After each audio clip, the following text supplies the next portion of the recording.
Assalamualaikum warahmatullahi wabarakatuh. Kami dari kelompok 4 akan mempresentasikan telaah jurnal yang telah kami kumpulkan dan kami kerjakan. Di sini kami mengumpulkan 3 jurnal, di mana jurnal ini berjudul yang pertama adalah analisa dan implementasi dalam membangun sistem operasi Linux menggunakan metode LSF dan remaster. Yang kedua, pembangunan sistem operasi berbasis Linux menggunakan metode Linux from scratch. Dan yang ketiga adalah analisis penerapan sistem operasi Linux dan mikrotik terhadap kecepatan akses. Studi kasus di sini adalah Warnet, Kota Palembang. Yang pertama, kelompok 4, kami beranggotakan 5. Yang pertama adalah Muhammad Nur Ardianto dan Ilham Attanugraha, Moh Baidlawi Syafiq, Muhammad Zenovi, dan Ibnu Dava Aptama Wicahya. Langsung saja hasil telaah jurnal kami. Jurnal yang pertama akan dijelaskan oleh saudara siapa ini? Saudara siapa ini?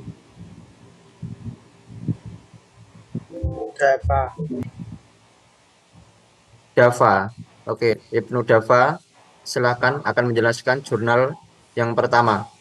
Baik, yang jurnal pertama yaitu ada analisa dan implementasi dalam membangun sistem operasi Linux menggunakan metode LCF dan remaster. Jurnal ini berisi analisis dan implementasi dalam membangun sistem operasi Linux dengan menggunakan metode LSF yang disebut Linux Scheduler Framework dan Remaster. Ini menjelaskan tentang bagaimana scheduler bekerja dalam Linux, serta menggunakan remaster untuk membuat distribusi Linux yang dioptimalkan. Langkah-langkahnya termasuk meninjau dokumentasi resmi, mengidentifikasi kebutuhan kustomisasi, menguji hasilnya, dan menyempurnakan integrasi antara kedua metode tersebut untuk mencapai kinerja yang diinginkan. Oke. Selanjutnya, Yang pertama ini saya tambahkan bahwa Linux from scratch atau disebut LFS dan remastering memiliki keuntungan dan kelemahan. Di antaranya adalah yang LFS, kontrol penuh. Anda memiliki kontrol penuh atas semua paket yang diinstal, mulai dari kernel hingga pustaka dan aplikasi. Yang kedua, pembelajaran mendalam membantu dalam memahami bagaimana komponen-komponen Linux bekerja dan berinteraksi. Dan yang ketiga, optimisasi. Sistem dapat dioptimalkan untuk perangkat keras spesifik atau kebutuhan tertentu. Dan kelemahan LFS di sini adalah kompleksitas. Proses ini sangat kompleks dan memerlukan pemahaman yang mendalam tentang Linux. Dan memerlukan waktu yang cukup lama untuk mengkompilasi dan mengkonfigurasi sistem dari awal. Dan kesalahan di sini adalah risiko kesalahan yang lebih tinggi karena banyak langkah yang harus dilakukan secara manual. Sedangkan yang remastering, keuntungannya di sini adalah kemudahan lebih mudah dan cepat dibandingkan dengan membangun dari awal. Di kustomisasi, Anda masih bisa melakukan kustomisasi cukup banyak, termasuk menambah atau menghapus paket. Dan di sini yang ketiga adalah stabilitas, memulai dari sistem yang sudah stabil dan teruji. Selain kelemahannya di sini adalah keterbatasan kustomisasi terbatas pada apa yang disediakan oleh distribusi asli. Kekurangan di sini adalah kekurangan pembelajaran, di mana tidak memberikan pemahaman mendalam tentang sistem operasi seperti LFS. Selanjutnya, jurnal kedua akan dijelaskan oleh dengan saudara siapa? Mas Yanto. Oh, Mas Yan.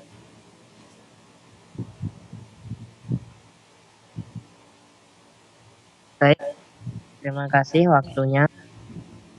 Jurnal kedua yaitu judulnya Pembangunan Sistem Operasi Berbasis Linux Menggunakan Metode Linux from Start.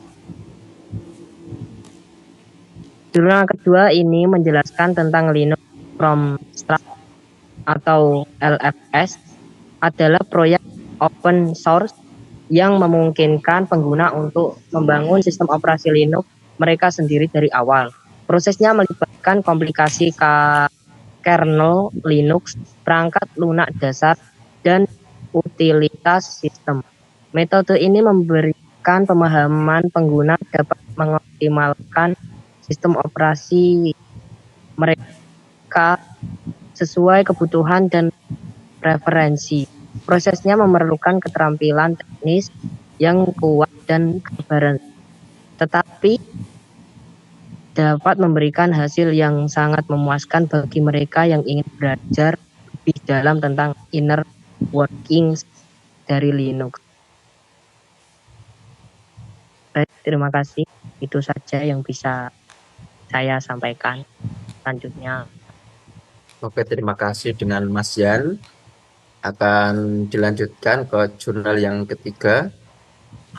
Akan dijelaskan dengan saudara Baidowi atau sering dipanggil Owi. Monggo waktu sudah tepat dipersilahkan. Baik, terima kasih. Jurnal yang ketiga adalah analisis penerapan sistem operasi Linux dan mikrotik terhadap kecepatan akses, studi kasus warnet Kota Palembang. Pada jurnal ketiga ini berisi tentang analisis mengenai penerapan operasi server Linux dan mikrotik di warnet yang ada di Kota Palembang. Mikrotik sendiri bekerja secara independen berbasiskan Linux yang khusus diperuntukkan komputer yang difungsikan sebagai router dengan menggunakan beberapa metode yaitu metode analisis, populasi dan sampel, pengumpulan data dan pengujian data.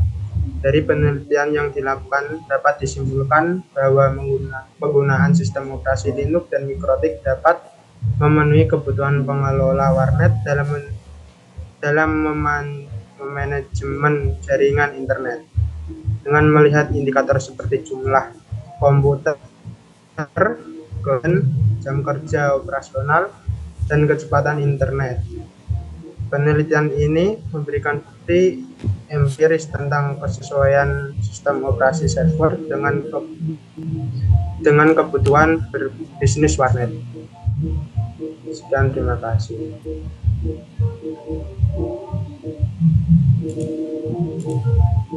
Baik, selanjutnya akan saya tambahkan sedikit. Jadi Linux itu adalah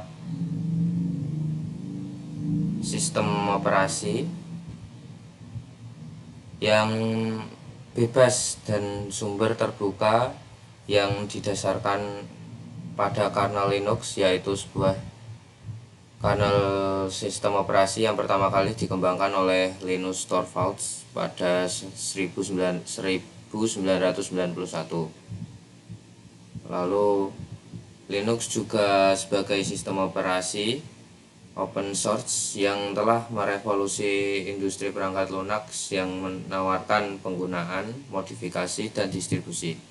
Berbagai varian Linux tersedia, namun masih ada kebutuhan untuk menyesuaikan sistem operasi untuk kebutuhan spesifik melalui remastering atau membangun dari awal. Jadi kesimpulan dari ketiga jurnal ini adalah Linux sebagai sistem operasi open source yang memberikan kebebasan dan fleksibilitas. Pengembangan sistem operasi menggunakan metode LFS atau Linux from scratch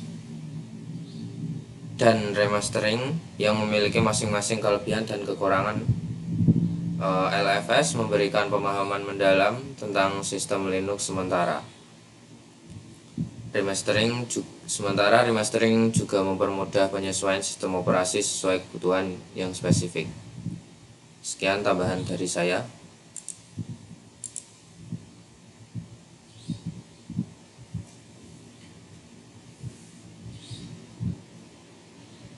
Oke.